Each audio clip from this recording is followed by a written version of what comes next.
ሰው ኤደን እንግዲህ ምንም ጥያቄ ካለች ትመልስልሻለች። ያልገባሽ ነገር ካለ አለው።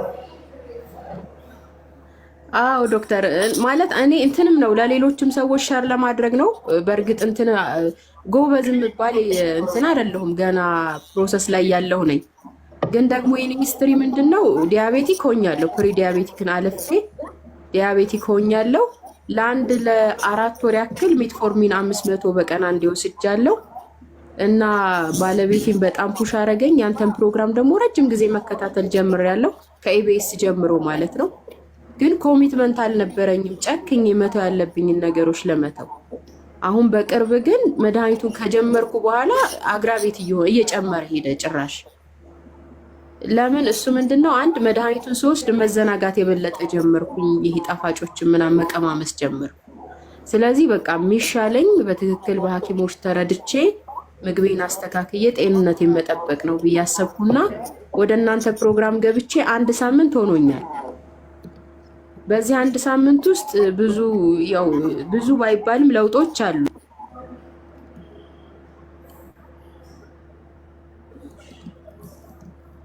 ሚስ ላነሽ እሺ፣ ኪሎዬ 71 የነበረ አሁን 66 ሆኛለሁ። 1 ሳምንት ምግቤን ካስተካከልኩ በኋላ የወገብ ዙሪያ ደግሞ 99 የነበርኩኝ ወደ 95 ዝቅ ብሏል። በሚገርም ሁኔታ ግሉኮሴ 183 ነው። እናንተ ፕሮግራም ውስጥ የመጀመሪያ ጊዜ እንደ መነሻ ስገባ ኤደን አዛኝ አሰርቼ ነበረ። አሁን 96 ሆኗል። እግዚአብሔር ይመስገን። አሁን 354 ሰዎች አሉና እያጨበጨቡልሽ ነው። የምሬን ነው። እኔ ቆሜ ያለው እነሱ አክቹዋሊ ቁጭ ይላሉ። ብዙዎቹ ወጣቶች ቁጭ ማለት ይወዳሉ። እኛ ቆመናል። ቆመን እያጨበጨበን ነው እኛ። ይሄው ኤደንም ሁሉም ተቆሞ እያጨበጨበልሽ ነው። አመሰግናለሁ። እና ዶክተር ትንሽ ነገር ሰመራይዝ ላድርግልሽና እሺ፣ የታመምሽው ጣፋጭ ስለምትበይ አይደለም። ልክ ነው። የታመምሽው እንጀራ ስለበላሽ አይደለም።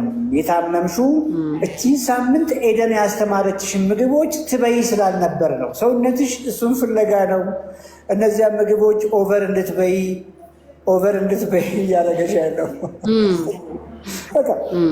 ቅድም ሳውራ ሰምተሻል፣ ከሲስተር ጋር ሳውራ ሰምተሻል። እና ሰውነትሽን መመገብ ነው የጀመርሽው። ለሰውነትሽ ውለታ መዋል ነው የጀመርሽው። የተመገበ ሰውነት፣ ራይቱን ነገር ያገኘ ሰውነት እንጀራን ክሬቭ አያደርግም። ክሬቭ አረግ አይደለም ምን ችግር አለው? ከጊዜ በኋላ እኮ ምንም ያማረሽን እንጀራ መብላት መቀማመስ ምን ያደርግሻል? አይገልሽም እኮ። ቁልፉ ነገር ኤደንም ያስተማረችሽ ቀሪ ዘመንሽን ይሄው የአንቺ ፎርሙላ ብላን ያስተማረችሽ። ዝም በይና ይሄንን ብይ። ከሳምንታት በኋላ አእምሮሽ ዳቦ ነካሽ አይደለም? ምን ችግር አለው? መጀመሪያ እኮ የሚያስፈልግሽን ሰውነትሽ ይጠብቅ የነበረውን እኮ ሰተሸዋል። ገባሽ አይደል? እችን ቁልፍ ያስተማረችሽ። ይሄ ቁልፍ ነገር ለባለቤትሽም ይሰራል። ይሄ ቁልፍ ነገር ለጓደኞችሽም ይሰራል፣ ለልጆችሽም ይሰራል፣ ስኳር ላለባቸውም ይሰራል፣ ስኳር ላለባቸውም ይሰራል። ማንኛውም የሆነ ሰውነት ያለው ሰው መጀመሪያ ህይወት ያለው ስትራክቸር ነው የያዘውና ሰውነቱን መመገብ መቻል አለበት። ይሄንን ነው የምናወራው እዚህ ፕሮግራም ላይ እና ሲሆን የነበረውን ደግሞ ልንገርሽ። ይኸውልሽ ቅድም ያልኩሽ ሰውነትሽ እየተራበ ነው ብዬሻለሁ። ያንን ፍለጋ ብዙ ምግብ፣ ብዙ እንጀራ፣ ብዙ ዳቦ፣ ብዙ ጣፋጭ ያስበላሽ ነበር ብዬያለሁ። መጀመሪያ ወፍራም ነው የነበርሽ፣ ፋቲ ነው ያልሽ፣ ቦርጭሽን ነው የመጣው እንጂ ቦርጭሽን ነበር የሚታዩ። ከጊዜ በኋላ ደግሞ የስኳር ፕሪ ዲያቤቲኮች ስኳር ከፍ አለ። ያኑ እየበላሽ ታይፕ 2 ዲያቤቲክ መሆንሽን ነገርንሽ። ያኑ እየበላሽ ታይፕ 2 ዲያቤቲክ መሆንሽን ነገርንሽና ሜትፎርሚን ሊያደርግልሽ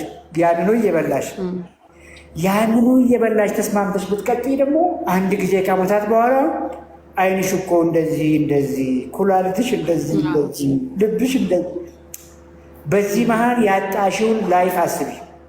ኢነርጂሽ ቆንጆ አይሆንም። ሁልጊዜ መድኃኒት መዋጥ፣ ሁልጊዜ እንደው ኢነርጂ የለም፣ ኤክሰርሳይዝ የለም፣ ሙድ ጥሩ አይደለም፣ ፕሮዳክቲቭ አትሆኝም። በዚህ መሀል ደግሞ ሁልጊዜ ያመናል። ሁልጊዜ የተለያዩ ከዚህ ሁሉ እኮ ነው የወጣሽ ያለሽው። ከዚህ ሁሉ እውነት ነው። ጉድ ምንድን ነው ጥያቄሽ? ግልጽ ያው ማለት እንትን የሚል አይደለም እዚህ የሚቀርብ ነው ብዬ አላስብም። በውስጥ ኤደን ጋር ማውራት እችላለሁ፣ ግን በቃ እንጀራ ያምረኛል። ቆያ በእርግጥ ገና 3 ሳምንት 4 ሳምንት መቆየት አለብኝ። ቆይ እሺ አሁን እንደው ወለም ያለው ሰው በአንድ ቀን ተነስቶ ይሮጣል እንዴ? ያገግማል እኮ መጀመሪያ ቀን እያነከሰ ክስ እያለልሽ ከዝራም ይዞ ዘን ወክ ዘን ዱብዱብ ዘን መሮጥ የት ሄዳል እንጀራ? ሲያምረን እኮ እኛ ሴሬሞኒ ምናምን ስኖር ኬክም እኮ እንቀማመሳለን ሲያምረን። አሁን አርሊ ፌዝ ላይ ነው ያለሽው። እድዬም እችን ይሄን ያስተማረችሽ መጀመሪያ ሰውነትሽን ሪኮምፕ እያረግሽ ነው። እንግዲህ 140 በታች ሆኗል ስኳርሽ። አሁን ከጊዜ በኋላ ሜትፎርሚኑንም ጃምፕ ማድረግ ከእሷ ጋር እያወራችሁ እንግዲህ ሜዲኬሽኑን ታቆሚያለሽ። ኢነርጂሽ ቆንጆ ይሆናል። ሞር ወቅት ታደርጊያለሽ። እንጀራ ያማረሽ ጊዜ መብላቱ ይመጣል።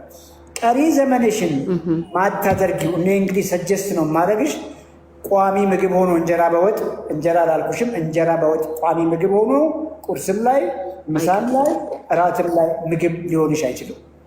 እስቲል ያማረሽ ግን እንጀራ አይመስለኝም። ኮምቦ ነው ያማረሽ። ይሄ እንዲህ ጥቅልል